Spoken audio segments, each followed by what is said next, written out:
From lunch. Before we start our first panel, I want to acknowledge the person who really pulled this all together by himself, basically, in 1 month, and that's Stephen Schmidt. He really did a great job.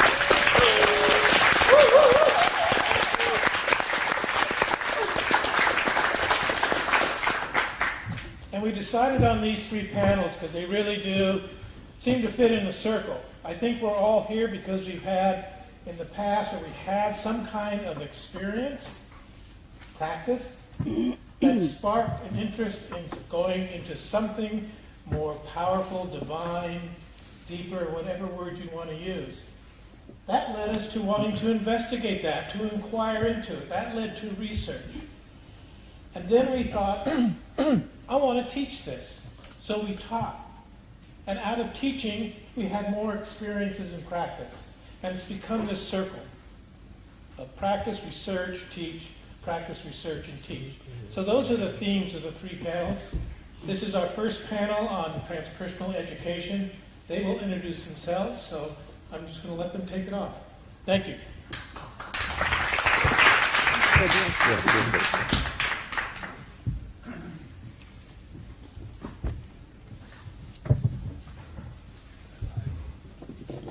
Okay, good afternoon. So I'm the first to speak.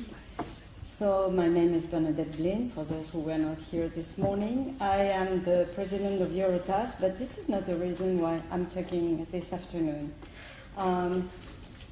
Stephen asked me, to share some, some principles about the transpersonal and education based on my own experience. So I've been teaching psychotherapy and different things like that for about 30 years, and more recently in the transpersonal. So I founded an institute in France, which name is ERET, and I took some time, and I hope I will have time to share these different points I wanted to share with you about this, what is important for us in the experience we have in this institute. First thing is I would like to make a kind of a parallel with what Graf Durkheim said about what he called small therapy and big psychotherapy. And in the same kind of idea, I would like to speak about pedagogy or teaching as a big pedagogy. Transpersonal education for me is in parallel with what he said, Graf Durkheim said, about a psychotherapy that connects you to your true self instead of just transmitting something which will adapt you to the society, which is unhealthy and balanced.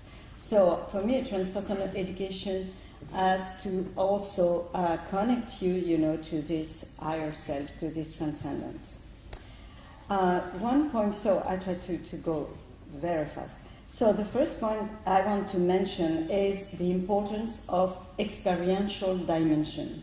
So even when we have to teach something about theory, about psychopathology or whatever, we try as much as possible to offer a space for experiencing. Because if you just have a knowledge in your mind, you can have a brilliant mind, but no ability to connect with the other, to connect your heart, and to from your heart to connect the other's heart. Because we are training psychotherapists, and they will have to work with human beings and not only with mind.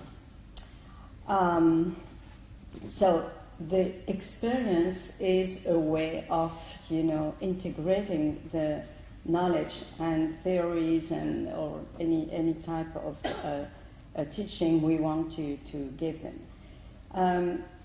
Through experience, we also will help them, students, to create an active healing field.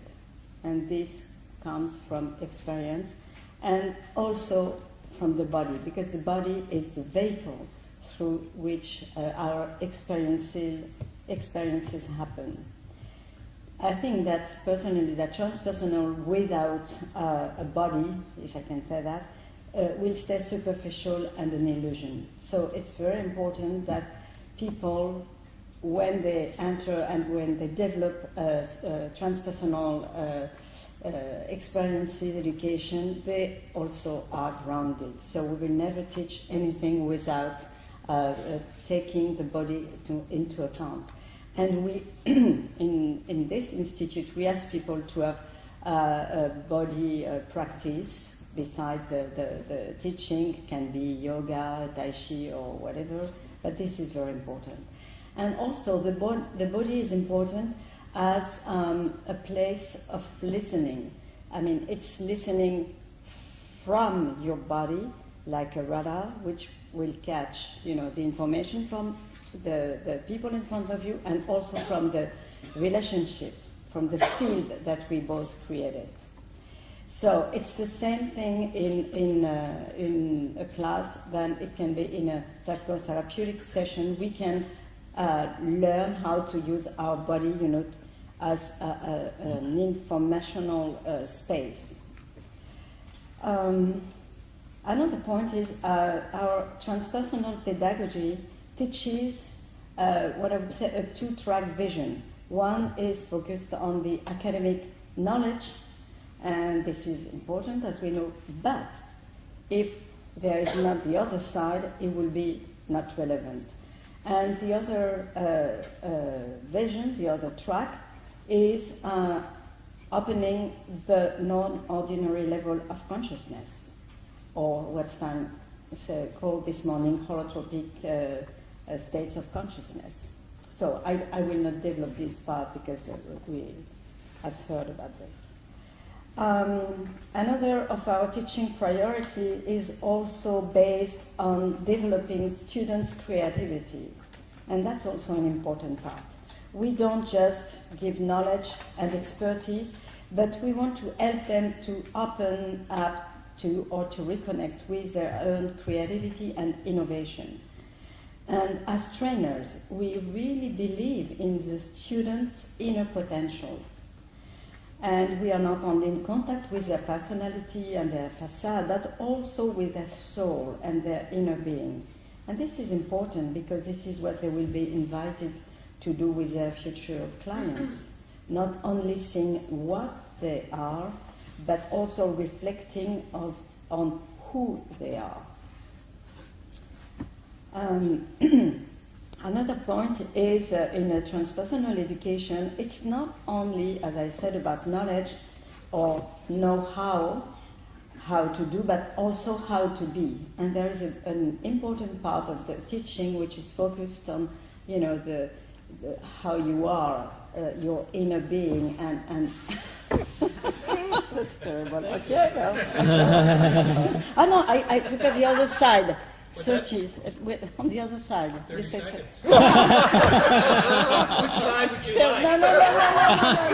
Okay, creativity. That's terrible. Okay, so what I will not speak about is collective intelligence and the horizontal process of learning instead of vertical process. The teacher is not only an expert, but he's a facilitator, and both the teacher and the students co-create a field and innovate or create new understanding. And last point, but I think it's also important, for us, for the teachers, to help the student get in touch with what is, of course, beyond the ego, and what I would say with the mystery, because it's always more than what we think it is. And creating, or we always must keep a space available for the unknown and what I would call the unknowable. So I skip on this, and the last point, two last points. In transpersonal psychotherapy and transpersonal education, we are not only focused on the past, the traumas, the wounds, but also on the resources on self-actualization. That's it. Enough. And the last point I'm really interested in is what we call the therapist anthropology. By that I mean that as psychotherapists we are working with all our belief system, all the visions that we have introjected from our parents, environment, and so on. And it's very important for us to understand and to see clearly what are these beliefs, so that we can all adjust them in case they are inappropriate, or to use them in a better way, to be more efficient. Because very often, people think the way they see the other, the vision of the human being in place in the universe and so on, is shared by everybody, but this is not what it is. So based on our family origins and so on, we carry within us a certain anthropology, and this is for me also something that we have to be very clear of. And my very short conclusion is that instead of only education in a transpersonal way is more like, for me, a path of transformation and a real initiation. That's it. Thank you.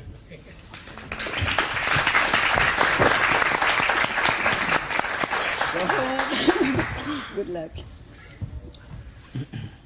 I'm Glenn Hartelius. I'm associate professor here at Sofia University. I also teach courses at Middlesex University, have been associated with CIIS, Naropa, and a community college in Oakland. And so I've taught at the undergraduate, the master's, and the PhD level.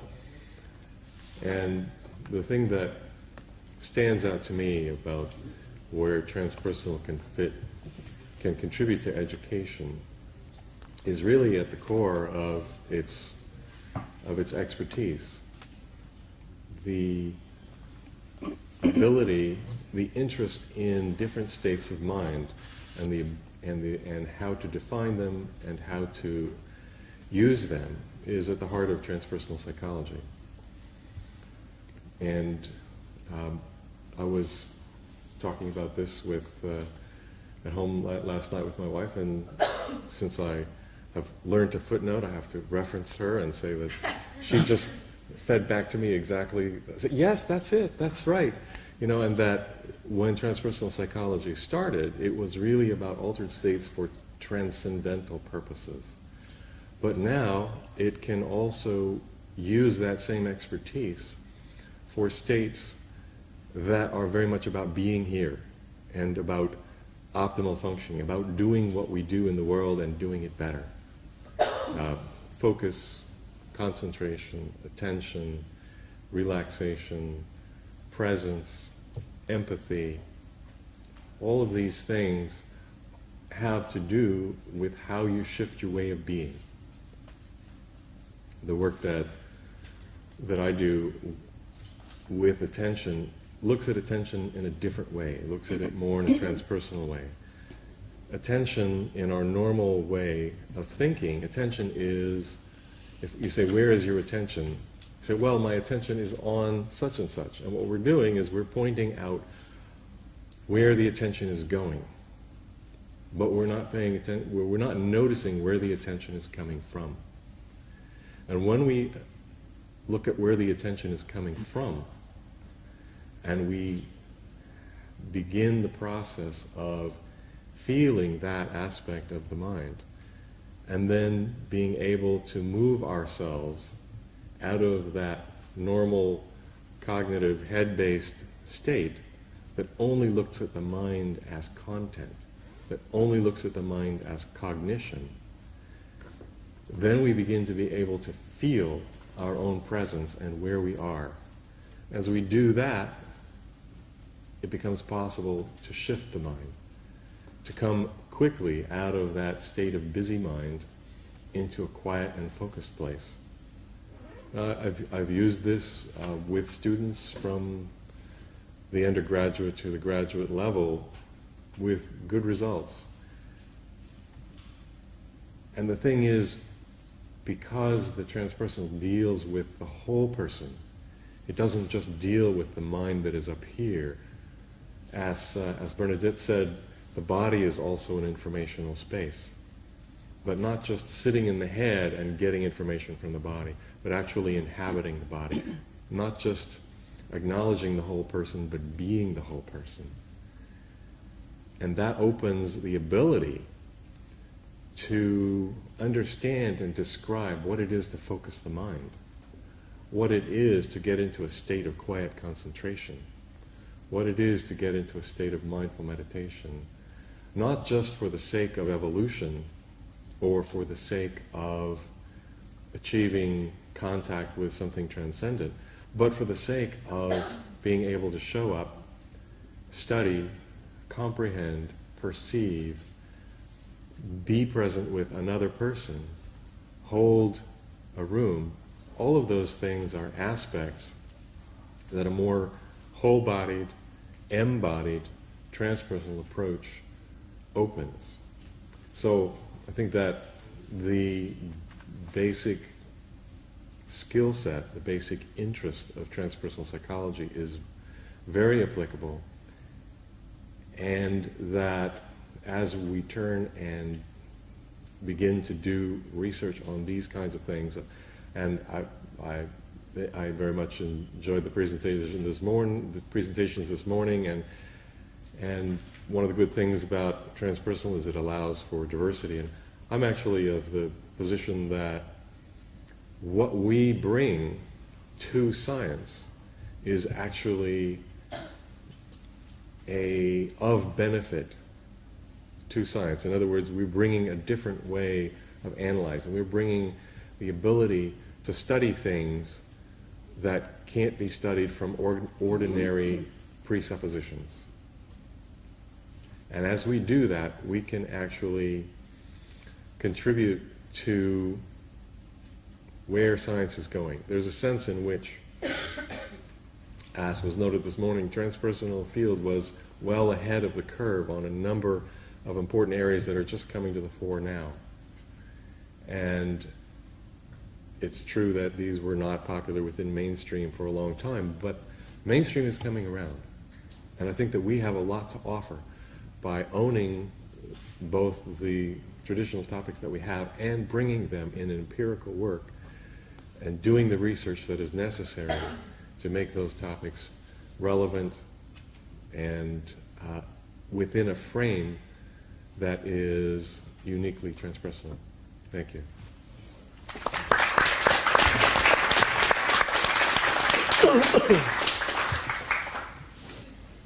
Hello, everybody. My name is Jacob Kaminker. So first of all, let me say it's an honor and humbling to be up here with and in this room with so many transpersonal heroes. I am an alumni of ITP. I'm also core faculty at John F. Kennedy University. We have 3 campuses in the Bay Area, Pleasant Hill, Berkeley, and San Jose, and we have both clinical and non-clinical programs with holistic and transpersonal orientations, with specializations in transpersonal, somatic, expressive arts therapy. We also, in the fall, we're launching a Jungian depth psychotherapy program, a licensed track program, and we also have, it looks like a PhD, non-clinical PhD in holistic studies on the horizon moving forward. So we are somewhere where the transpersonal is alive and well in the Bay Area, and I tend to think that in this community will continue to be alive and well in some form. So, for the record. I teach, among other things, transpersonal counseling and Jungian psychology and paradigms of consciousness. So I teach therapists. That's the angle that I'm looking at transpersonal education from. And I wanted to look a little bit today at how transpersonal education can reflect transpersonal ideals, particularly compassion and openness, and how that happens through content and through process. So content is a bit simpler because it's about discussing transpersonal subject matter and building out conceptual frameworks for transpersonal concepts, exploring the legacy of ancient and modern spiritual systems as they describe consciousness and the relationship to the great mystery, and education around diversity issues, as Glenn was saying, and particularly one thing that I think we're unique in is spiritual diversity issues. So non-ordinary states. And that's something that nobody else, I think, is doing quite as well as we are yet. So as far as process goes, that's the pedagogy. That's about, like Bernadette says, direct experience. Whole person engagement in the classroom, mind, body, spirit. So in practice, that's about providing experiential activities that directly explore the content domains that are being explored, so showing, not telling. Inviting students to check in with all of their different levels of experience. So as long as we're footnoting, I'll footnote Ray Greenleaf in offering this quote. This is Carl Jung. He won't give you more time, you know. And that's all we have. Okay. So Jung, anyone who wants to know the human psyche will learn next to nothing from experimental psychology. He would be better advised to put away his scholar's gown, bid farewell to his study, and wander with human heart through the world. There, in the horrors of prisons, lunatic asylums and hospitals, in drab suburban pubs, in brothels and gambling hells, in the salons of the elegant, the stock exchanges, socialist meetings, churches, revivalist gatherings, and ecstatic sects, through love and hate, through the experience of passion in every form in his own body, he would reap richer stores of knowledge than textbooks a foot thick could give him. And he will know how to doctor the sick with real knowledge of the human soul. That's beautiful. Thank you, Carl and Ray. So the client, the student, they're the experts on their own experience, and we merely help to guide the process of self-discovery. So in everything we do, we can strive to promote that egalitarian ideal. So we're practicing and encouraging the humility to see ourselves and encouraging our students and clients to see themselves as wounded healers. So that's about the courage to acknowledge one's own wounds as they're activated, as they show up in the world, and also to invite the inner healer of the client and to not overly identify with the healer just because we're being put into that role given the nature of the situation, the circumstance. So what comes to mind is the image of Jesus washing the feet of his disciples and hanging out with prostitutes and lepers, considered to be the lowliest of society. But it's an acknowledgement that humility heals.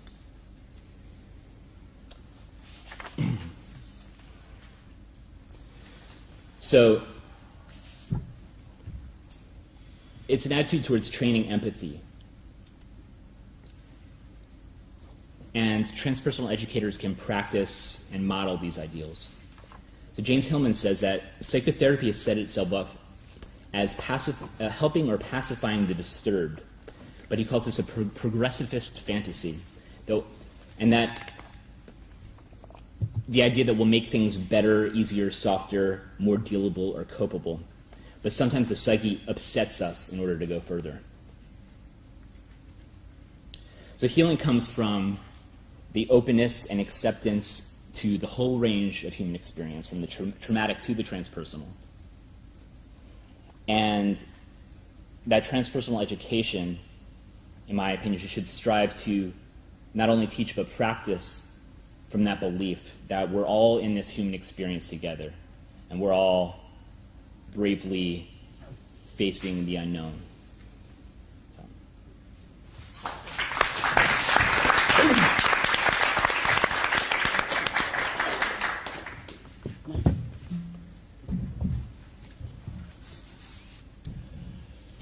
Hello, Les Lancaster. I introduced myself this morning as current president of the ITA. But for this panel, let me say that I've been very involved in education, obviously. I'm Emeritus Professor of Transpersonal Psychology at Liverpool John Moores University and Academic Dean in Transpersonal Studies for an organisation in the UK called Professional Development Foundation. Well, I guess most of you are one way or another involved, either learning, well, we're all learning, and I'm interested in what comes out from you in this panel, and I agree with just about everything that's been said. Another role that I have is that I am chair of the section in transpersonal psychology of the British Psychological Society. Now, you know, I was just thinking whether I was going to say all these hats and these things that I do, these responsibilities, and it's not just to make aggrandizement, but the one thing that comes across most strongly, I feel, when I think about education in this area, is the importance of our connections. And there was a question earlier, which is why I mentioned about the British Psychological Society. Ted, I think, raised this point, because obviously transpersonal psychology is not part of the APA, it is part of the British Psychological Society. Why that should be is a whole question in its own right, and it would be several humorous stories if I wanted to tell you them. But it is important. It is important, and I think this links also to what Glenn was saying about our relationship to science. So I've been involved with many other areas in the academy. Obviously my background's in neuroscience. I'm involved with the British Psychological Society and a broad range of connections. That's what I try to bring to the people I teach in this area. Of course, experience, no question. It's all about balance. There's a scholarly discipline here. Experience is at the heart of it. But I want to make sure that when I stand up, and when my students stand up in company with those who are not necessarily in the sandbox of transpersonal psychology, that they can hold their own. Educationally, so I set up a course, this is going back 20 years, in the UK in consciousness and transpersonal psychology. And I always saw that as a kind of interesting balance because, as I say, by training, background as a neuroscientist, and that, when I look at consciousness, what comes to me is that there is more. Certainly, I'm not a reductionist. I'm running a workshop tomorrow in Kabbalistic psychology. I'm very interested in areas of mysticism and practice. And certainly, getting across to students that importance of practice and experience. But at the same time, exactly what Glenn said, we have something very valuable to bring to a broader range in the academy. What is our discipline? Academically, we talk about disciplines. How disciplined are we in our approaches? This links in, actually, there's another panel last week in there about research and what does it mean to be a researcher in this field. So let's just leave that for the moment. In terms of teaching, well, very famous aphorism everyone I'm sure knows.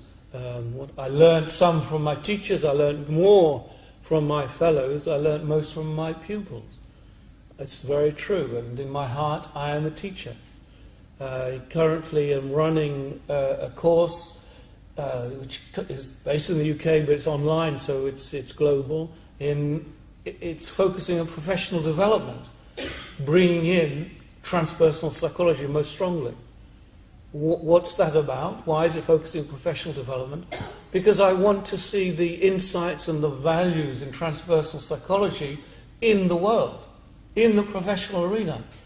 That what we have learned, what we have studied as transpersonal psychologists is something that is needed in the areas of professions. And again, I agree with Glenn, because you mentioned about being present. What does that mean? What does it mean when you're present with other people in a creative and productive way? You mentioned compassion, central. You know, so much is changing in the world of psychology and therapy and in those other professions. Mention of 1 minute? 1 minute. Okay. Mention of mindfulness. No, that came up this morning with Jim. And the problem with mindfulness out there in the health world, in the business world, and it's all exploding, the problem is they don't know the first thing about where these techniques are coming from. And there's a backlash. You know, a good friend of mine, he's a Tibetan Buddhist, and they have a whole outfit running meditation class and so on. They've got a problem. The problem they've got is they're getting inundated by people who are kind of off balance, and they're being encouraged. You know, they were in some area of the health system taking medication or whatever they were doing. They're now being encouraged to drop all that because mindfulness is the panacea. So people do not understand the spiritual and the mystical background of these things, and that's where we're at. Where are the transpersonal psychologists? Because what transpersonal psychology is above all else, this is my view, and I say it here because it's about education, and that's what I want to teach. What transpersonal psychology is about, beyond anything else, is having your feet in two areas, at least two. And that is, you know, the psychology, the scientific world of psychology, but also these wonderful, great wisdom traditions. And too often, we get these potted versions. And that's the other point. I just want to maybe finish with this. You know, when I said that I have different connections, I've taught these areas of consciousness studies, transpersonal psychology, in a major university, huge, big, large student body and so on. And the great advantage of that is that I draw on other people's expertise. It's not an island, it's integrated, it's connected. And that's what I want my students to recognize and to go out into the world and know where to look for these sources of insight. Thank you.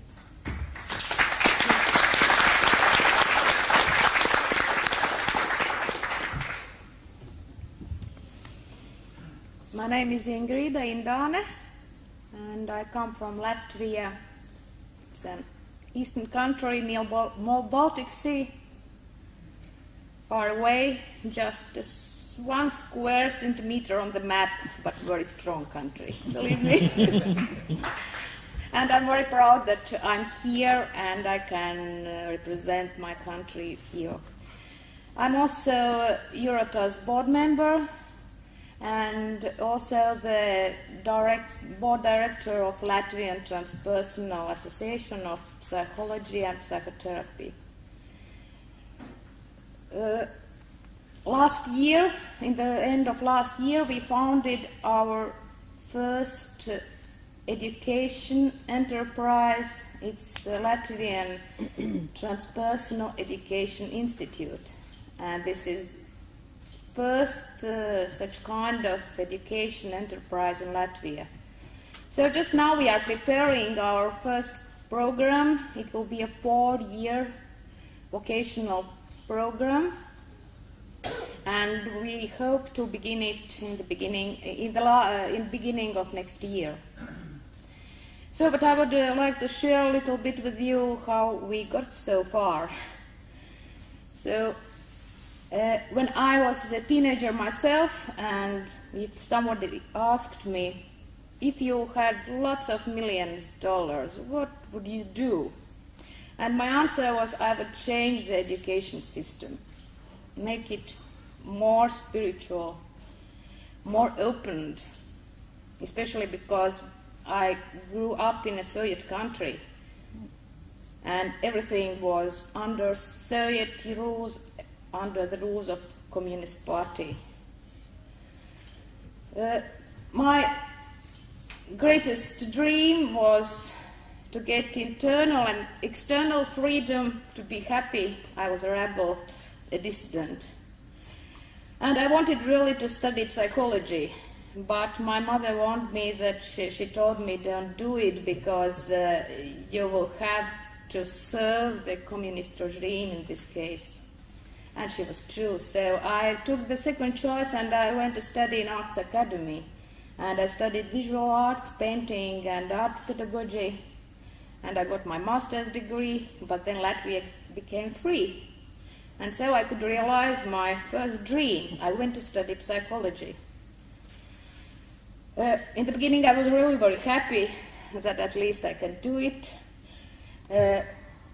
But then I recognized some few strange things that some of my professors told that, okay, if you have a client and he or she is interested in spirituality, then it's a borderline personality.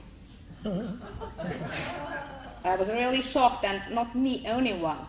My classmates also were shocked. And so I thought, how can I work as a psychologist, a psychotherapist, if I must learn such things and implement in my work?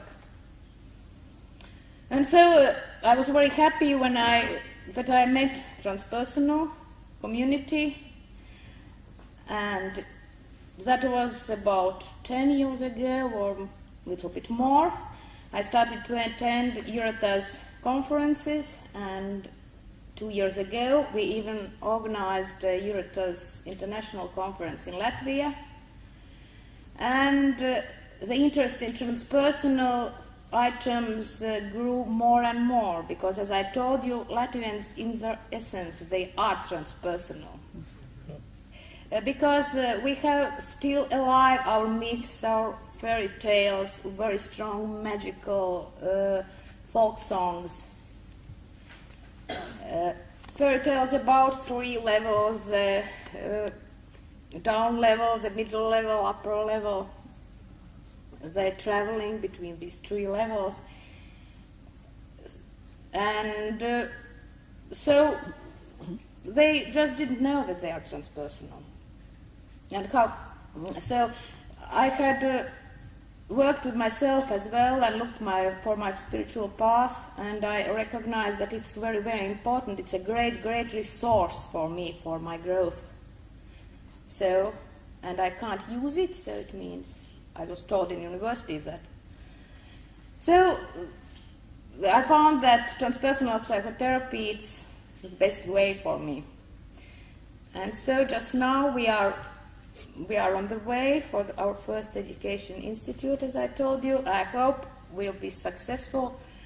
And so from my experience, the basic things I can tell you, for us to create this program, is the first thing is that Latvians themselves are very spiritual, and this is the right time where to bring from the unconscious to the conscious living, to contemporary world, contemporary education and scientific research, to bring up these hidden things, which actually were preserved in Soviet times, so they didn't escape. They were preserved somehow. So that's the first thing, the interest in the national country.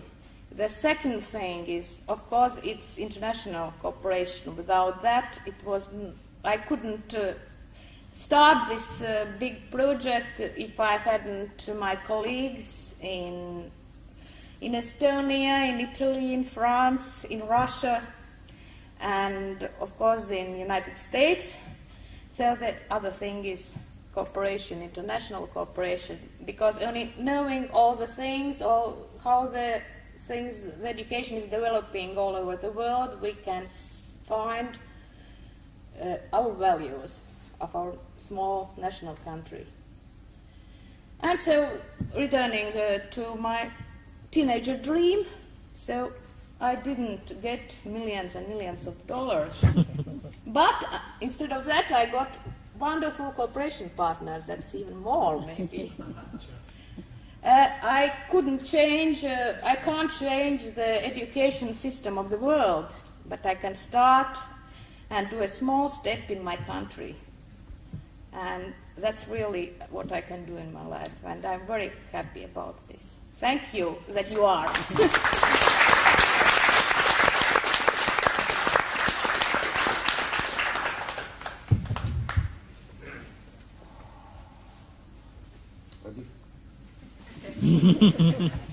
Yuri Byshonsky, President of the Estonian Transpersonal Association.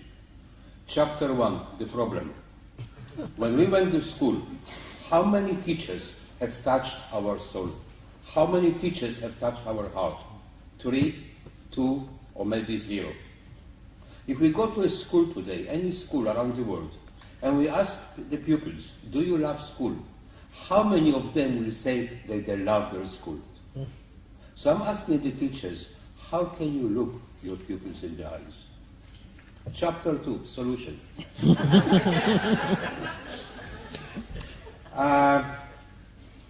The solution is transpersonal education because, as my friend Markov said, education is the best tool to start changing humanity and the world around us.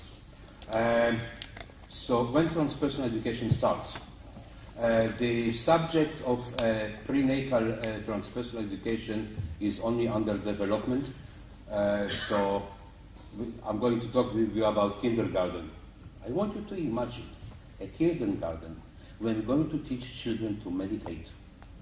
I promise you, attention deficit disorder is going to disappear. I want you to imagine a primary school when we start each day with sharing and talking about feelings. How do you feel? Anything you want to share? What happened in the family? What are your dreams? What are your fears? What makes you happy? What makes you sad? I want you to imagine a secondary school when pupils are put in groups of 5, and it works like that. Wherever there is an exam, you are not receiving individual mark, you receive the collective mark of your group. In these groups of 5, each student has a strength in another subject, and we are responsible for each other. We're teaching cooperation rather than competition. If you want to see what competition has done, just look at the state of capitalism. Sorry, but this is the result. Now, education has known too many revolutions and too many reforms. No other system knew so many reforms and revolutions. So let's forget about it. Let's see what has not been done. Since Plato and Socrates, during the Greek time, Jean-Jacques Rousseau, Makarenko, Rudolf Steiner, Maria Montessori, Janusz Korczak, there are so many philosophers and educators that I have not even mentioned. They sat, and Krishnamurti, that have created the most amazing philosophies on education. And they always stayed somewhere in the fringe, in the sidelines. Why they have not caught the mainstream? Because there's one thing we have forgotten. We have forgotten to ask the customer what the customer wants. And I want you to imagine that we take a group of teenagers in different parts of the country or the world. We're going to talk to them about mission, passion, and compassion. And then we tell them, you've got 1 week to reach a group decision about what kind of school you would like to have. What would you like to learn? How would you like to learn it? And who would you like your teachers to be? We never ask them what they want. We are so arrogant that we know better than them. So if this is the situation in schools, why we keep sending our children there? Because we're hoping when they grow up, they're going to find a transpersonal psychotherapist or transpersonal psychologist. They're going to fix the long life damage that was inflicted on them. So yes, I've got my institute and I'm training transpersonal psychotherapists, but what are we doing? We are fixing a long life damage that was created by the so-called educational system. Now, when I'm actually lecturing about this subject, different countries in the world, one of the criticisms is that young people don't know what they want, so we need to tell them. But another criticism is the system will never approve schools like that. It's true. The system will never approve schools like that. Why do we need approval of the system? Let's occupy education. Let's take the education into our own hands. Let's not wait for other people to recognize us or accredit us. Because education is the future of our humanity, is the future of our society. And the most important thing, what is for me a transpersonal psychotherapist? A transpersonal psychotherapist is not somebody that identifies a problem and tries to fix it. A transpersonal psychotherapist is somebody that finds what is right and teach the person how to use it. We are educators. We are teachers. We're not therapists. We're not psychologists. We are teachers. We are educating people to think in a different way. So, in certain countries around the world, some people already have taken matters into their own hands. I'm in touch with some of those people. They created their own study groups for children, their own kindergartens, even their own schools, and they're starting from the basis. And the question is to start thinking what kind of world we want to leave behind us for the next generation. What kind of world we want to leave behind us for our children? This is the most important question. Thank you very much.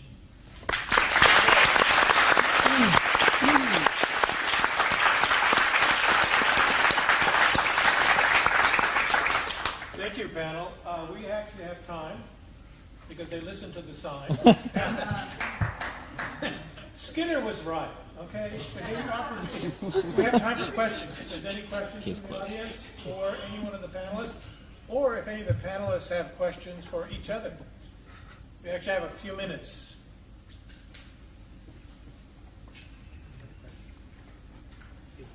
I don't know if we need to use the mic, but Okay, well, then I'll, the small group. Yeah, go on. I'm here. I might as Yeah, well, use the mic. if it's working, and it's not. Thank you all for your presentation. I appreciate this important topic. Wanted to ask the thoughts from any member of the panel to what are the promises and pitfalls that we might see from some of the trends in education that we're noticing with regards to for-profit education and online education, how that changes. I know some of you have spoken to the value of presence, and with online education becoming more of the norm, the question is, how do we foster presence if we're not, in fact, able to sit with and be with our students?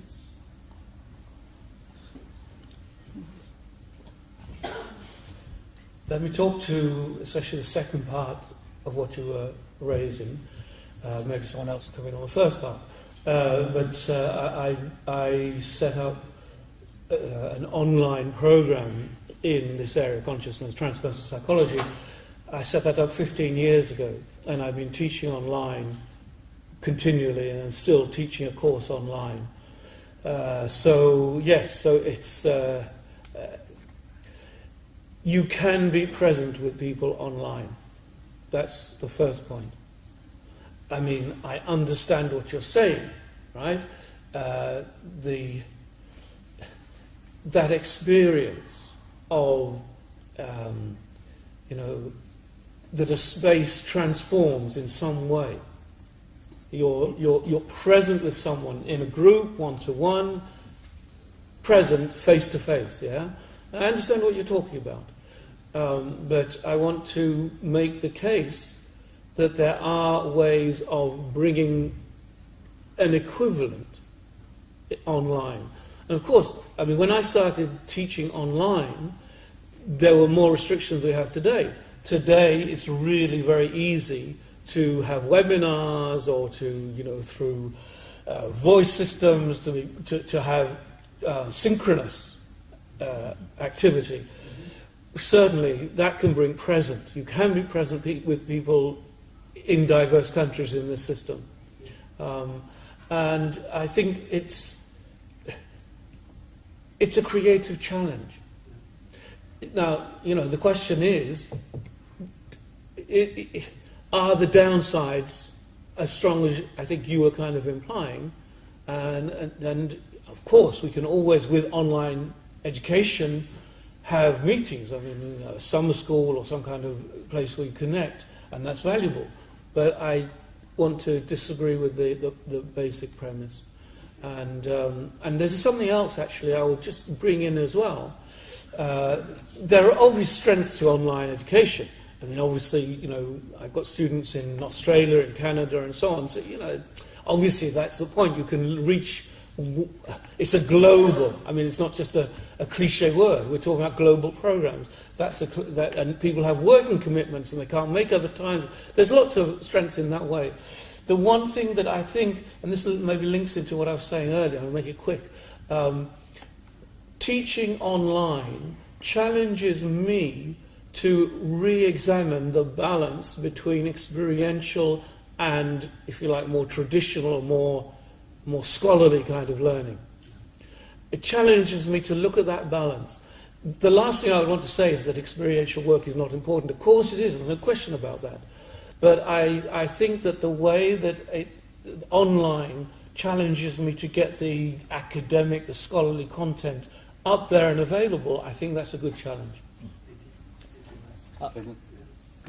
I'll say something quickly to that. So, I mean, personally, I really like teaching in person, and I think that there's something that, I would miss in that exchange.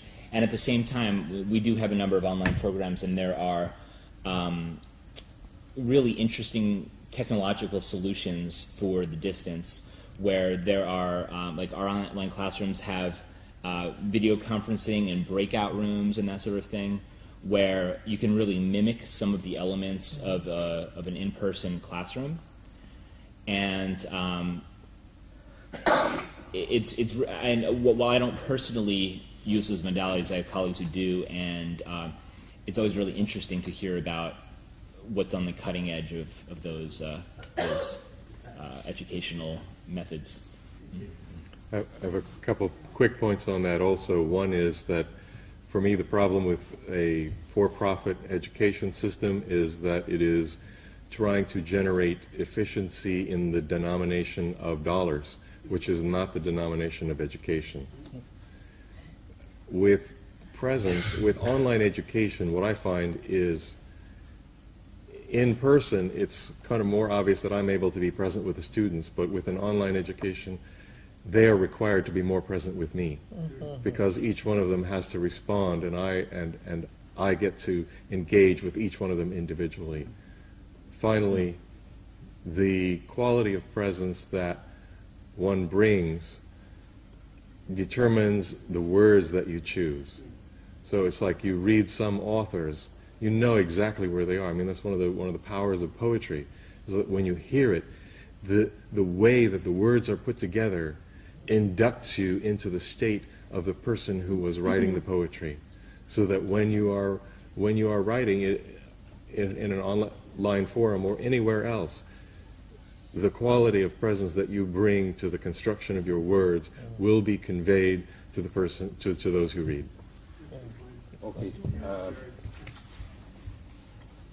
I'm talking about personal taste, not even an opinion. I have great difficulty with online education. Personally, when I go to learn, I go for 3 reasons. First reason is to meet other people. Second reason is to have fun. Third reason is, by the way, to learn something. We are living, in my opinion, in a very isolated and sad society. The other day in a restaurant, I saw a couple. They were sharing a meal, and each one of them was sitting with their phone and doing something. There was no conversation. There's no communication anymore. We're talking, you don't learn how to drive a car online, and you don't make love by reading the Kama Sutra. Okay? And we need experiential things. We need to be able to touch the human soul. So, yes, we can reach people far away, but we have to be very careful that we don't miss the personal communication. Because in my opinion, where humanity stands today is this lack of personal contact. We're getting more and more isolated. And I'm talking about myself. I sit at night at home. I've got a computer with 2 screens. I've got Facebook on one screen, Skype on the other screen, and I'm looking if there are any other desperados that are online in the middle of the night.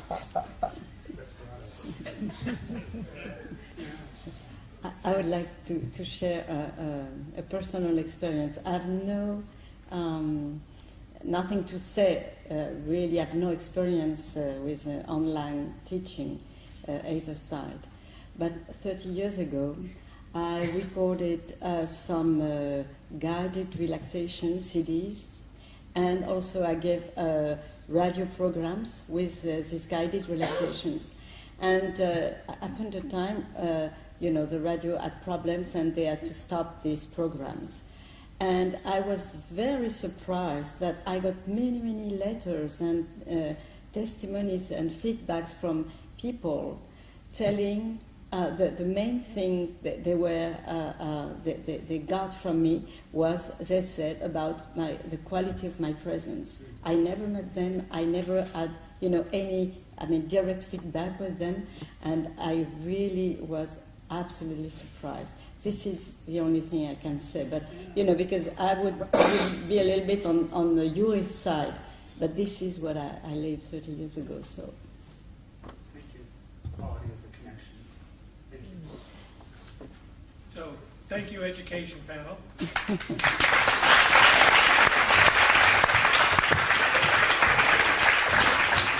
I'd like to invite the panelists for the practice panel to come on up. You can see. We will be taking a break after